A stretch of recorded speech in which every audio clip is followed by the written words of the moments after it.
பெண்களை இம்ப்ரெஸ் செய்ய தெரியாத சிங்கிள் பசங்க விசஸ் இளம் பெண்கள். பாய்ஸ் நல்ல ஆக்ஷன் பிளாக் மாட்டிருது, ஃபுல் என்ஜாய்மென்ட் தான். பெண்களை இம்ப்ரெஸ் செய்ய தெரியலன்னு சொல்றீங்க. ஆனா அதுக்கான ரீசன் ஒன்னு இருக்கும். அந்த ரீசனை நீங்க கண்டுபிடிச்சிட்டீங்களா? கிடைக்கல, தேடிக்கிட்டு இருக்கேன். பிடிச்சிருக்கேன் சார். ஏதோ பொண்ணு வந்துட்டாலே மனசு ஒரு மாதிரி பதட்டமா இருக்கும். இதான் நான் கண்டுபிடிச்சது. இப்ப யாராவது ஒருத்தவங்க திடீர்னு வந்து பேச வந்தாலே சொல்லுங்க சிஸ்டர்னு நானே சொல்லிடுவேன். உங்க ஆராய்ச்சியில வேற ஏதாவது கண்டுபிடிச்சீங்களா? ட்ரை பண்ணிட்டே இருக்கேன் சார். ஏதாவது கண்டுபிடிச்ச சொல்றீங்களா? கண்டிப்பா சார். பெண்களுக்கு காதல் பண்றவன பிடிக்காது சார், காமெடி பண்றவன பிடிக்கும். இதுக்கு சிரிக்கிறீங்களா? ரொம்ப டிப்ரெஷன்ல இருக்கீங்க போலயே. எல்லாம் பயமயம் தான் சார். ரோல இருக்கிற எல்லாத்தையும் எடுத்துக்கோங்களேன், 2 கண்ணு பத்தாது சார் பாக்குறதுக்கு. இதெல்லாம் யாரா உன்கிட்ட கேட்டா? யாரா நீ? பிடிச்ச போனா இம்ப்ரெஸ் பண்ணணும்னு கிளம்பி வந்த எனக்கு உங்க அளவு நான் இல்ல, என்ன நீங்க இம்ப்ரெஸ் பண்ண அளவு என்னால உங்களை பண்ண முடியாது. புரியுதா நீ சொல்றது? புரியுது உனக்கு? சோ இம்ப்ரெஸ் யார பண்றதுன்னு தெரியாத அளவு டிப்ரெஷன் ஆக்கிருக்கீங்க. புரியாம பேசினாதான் உங்களுக்கு எல்லாம் பிடிக்குது. எல்லாரும் வந்து வைஃபை ஆன் பண்ணி வச்சிருக்காங்கன்னு நினைக்கிறேன். என் ஹார்ட்ல எல்லாரோட ஐடியும் அப்படியே வந்துகிட்டே இருக்கு. சோ ஒரு பாஸ்வேர்டு கொடுத்தீங்கன்னா ஸ்பாட்ல கனெக்ட் பண்ணிப்பேன். ஆமா, இந்த வாசம்லாம் உங்களுக்கு யார் எழுதி தரா? அதுக்கு 11 பேர் கொண்ட குழு இருக்காங்க. அவங்கள வெளுக்கணும். வானில் 1000 நட்சத்திரம் இருந்தாலும் கண்கள் நிலாவை மட்டும்தான் பார்க்கும். அது போல என் வாழ்வில் 1000 பெண்கள் வந்தாலும் மனம் உன் ஒருத்தையை மட்டும்தான் தேடும். சார் இது வேணாம் சார், எனக்கு வேற கொடுங்க சார். காவிய காதல் வாழவில்லை, உன் கைகள் கோர்க்க ஆசை இல்லை, இதெல்லாம் நடக்காவிட்டாலும் பரவாயில்லை. 2 லைன்ல பாட்டை நிறுத்துவான்னு பார்த்தா ஃபுல் பாட்டை பாடுறான்டா அவன். காலேஜ் படிக்கும் போது ஒரு பொண்ணை பிடிக்கும். அவங்கள பார்த்தவொன்னே நெஞ்சம்லாம் பதறடிக்கும், பட்டாம்பூச்சிலாம் சிறகடிக்கும். சபாஷ், சரியான போட்டு. ஓவர் திங்கிங் தான் சார் பிரச்சனை. ஒரு பொண்ணை பார்க்கணும், பேசணும், பழகணும், ஐடி தெரிஞ்சுக்கணும், அந்த பொண்ணுக்கு யாரை பிடிக்குது பிடிக்கலன்னு தெரிஞ்சுக்கணும். இப்பவே கண்ண கட்டுது.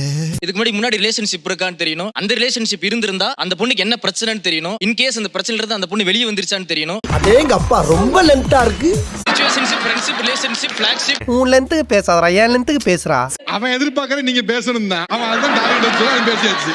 எப்படி பார்த்தாலும் என் பிசினஸ் சக்சஸ் தான். இப்போ ஒரு பொண்ணு என்கிட்ட வந்து பேசுறாங்கன்னா அவங்க வந்து ஃப்ரெண்டா பேச வராங்கன்னா கூட நான் சிஸ்டர்னு வாண்டடா போய் சொல்லிடுவேன். அப்படியே நேரா போய் அப்படியே போயிருச்சுப்பா. சொல்லுவாங்க. என்ன பயம் புரியல. அது தெரிஞ்ச நாயா இங்க வர்றேன், தெரியாம தான் இங்க வந்து குத்த வச்சேன். நீங்க கிரீன் ஃபிளாக் தூக்குனீங்க. எப்படி சிஸ்டர்னு சொல்லும்போது கிரீன் ஃபிளாக் தூக்குறீங்க? பொண்ணுங்களை கண்டுக்கிட்டா அது ஆக்சுவலா பிடிக்கவே பிடிக்காது. கண்டுக்காம இருக்கிற பசங்களை தான் பொண்ணுங்களுக்கு ரொம்ப பிடிக்கும். ஓ, இதுல இந்த லாஜிக் வேறயா? அதுவும் சிஸ்டர் எல்லாம் சொல்லிட்டாங்கன்னு வச்சுக்கோங்களேன், எப்படிடா நீ சிஸ்டர்ன்னு சொல்லுவ, எப்படியாவது உன்னை மடக்கிறேன் பாரு அப்படின்ற ஒரு இதெல்லாம் மாறி ஆரம்பிக்கும். இந்த விஷயம் தெரியாம நான் ஒரு 3-4 தடவை டிக்கெட் எடுத்தேனப்பா. நீங்க உங்களுக்கே தெரியாம ஒரு ஸ்ட்ராட்டஜி கையில வச்சிருக்கீங்க. புரியுதா? நீ உன் வாயில இருந்து சிஸ்டர் இல்லாம உன்னை வேற ரிலேஷன்ல கூட வைக்கிறேன்னு அவங்க வந்து முயற்சி பண்ணுவேன் அப்படிங்கிறாங்க. ரொம்ப கொடுத்து வச்சோப்பா. 70% ஆஃப் கேர்ள்ஸ் வந்து பாத்தீங்கன்னா அவங்க கேரக்டர் நல்லா இருக்கா இல்லையான்னு பாக்குறது கிடையாதுங்க. ஆக்சுவலி நான் அது சொன்னது வந்து 70% தான் சொல்லி சொன்னேங்க. ஓ, வந்தவங்க 30%. எப்படி சமாளிக்குது பாரு. அது இன்னைக்கு இருக்கிற பெண்கள் ஸ்டேட்டஸ் தான் பாக்குறாங்க, கேரக்டர் பாக்கலன்னு எப்படி முடிவுக்கு வந்தீங்க? அனுபவத்துல சொல்றேன். பிக்கப் லைன் அப்படின்னு சொல்லுவாங்க. ஒரு பெண்ணை இம்ப்ரெஸ் பண்றதுக்கு யூஸ் பண்ணக்கூடிய ஒரு 2 லைன். உங்க அப்பா பேர் பிரம்மான்னு நினைக்கிறேன். அவங்களோட பொண்ணு அப்படிங்கறதுனால அவர் மட்டும் கொஞ்சம் எக்ஸ்ட்ரா கேர் எடுத்து உங்களை ரொம்ப அழகா படைச்சிட்டாரு. இது என்ன பிரமாதம்? இது விட பெசலைட் ஒண்ணு இருக்கு. தங்கம் விலை ஏறினாலும் உன் புன்னகையின் மதிப்பு மட்டும் என்றுமே குறையவில்லையே, ஏனடி பெண்ணே.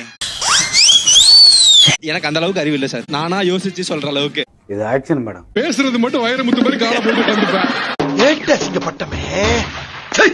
பேசுறது மட்டும் அப்படியே 2 எழுதி அப்படியே தள்ளுற மாதிரி உட்கார வேண்டியது. எதிராளி முன்னாடி அசிங்கப்படுத்தின அப்படி உட்காந்துக்கிறது அப்படியே அப்படியே கள்ளிக்காட்டு இதிகாசம் எழுதி கிழிக்கிறாப்ல அப்படியே. அசிங்கப்படுத்திட்டீங்களா? நம்ம எழுதுறதுனால பாராட்டு நமக்கு கிடைச்சது இல்ல, எழுதுறவருக்கு கிடைச்சாலும் அதை சொல்லி கரெக்டா உஷார் பண்ணிட்டோம்ல. கீழே விழுந்து மீசையில மண் விட்டாத மாதிரி பேசுறான் பாரு. அவங்க கையில வச்சிருக்க மைக்கா இருந்தா லைஃப் டைம் அவங்க அப்படியே கோத்துக்கிட்டே இருக்கலாம்னு ஆசைப்படுறேன். ரொம்ப வீக்கா இருக்கான். ஏன் என்ன வாட்ஸ் பேட்? என்ன ஃபீல் ஆகல? இம்ப்ரெஸ் ஆகல. வெற்றியும் தோல்வியும் வீரனுக்கு ஜகதம். ஒரு பெரிய கோரஸ் சவுண்ட் வந்துச்சு. நானே பெரிய இம்ப்ரெஸ் ஆயிட்டாங்க நினைச்சேன். எல்லாருமே ஆயிட்டாங்க, அதனால எனக்கு பிடிக்கல. மென்டல் ஹாஸ்பிடலுக்கு போன் பண்றான். ஆனாலும் இது மன தைரியத்தோட கேக்குற பாரு. ஒரே மன தைரியத்தை பாராட்டி அவரை தெம்பூட்டும் விதத்துல நம்ம கம்பெனி தரக்கூடிய ஒரு அதிசய பொருள் சோப்பு டப்பா.